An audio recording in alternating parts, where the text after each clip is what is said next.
ভ্রান্ত ধারণা হ্যাঁ দিয়ে ব্যাস। এইভাবে উপার্জন চলছে।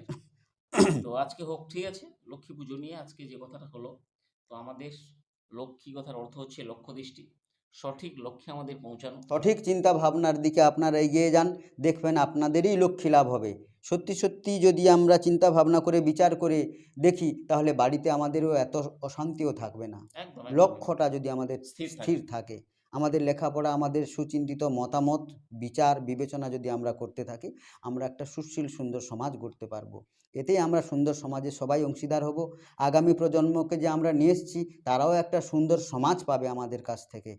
আর একদম। আমরা যদি এই পুতুলের কাছ থেকে চেয়ে বলি তুমি আমাকে অমুক দাও, আমাকে দাও, আমি অনেক বড় অনেক হব, কিছু করে দেব। এতে কোনো কিছুই কোনো দিন লাভ হয়নি, সম্ভব হয় না। আজকেও কোনো দিনই হবে না। তো আমাদের যেটা লক্ষ্য, মানুষকে বাঁচার জন্য প্রতি মুহূর্তে আমাদেরকে যা যা সুন্দর করণীয় করণীয় সেগুলোকে লক্ষ্য দিয়ে করতে করতে হবে। হবে। তো ধন্যবাদ। ধন্যবাদ। আজকে বিজ্ঞান বার্তার পক্ষ থেকে এইখানে আমরা শেষ করলাম। নমস্কার। নমস্কার।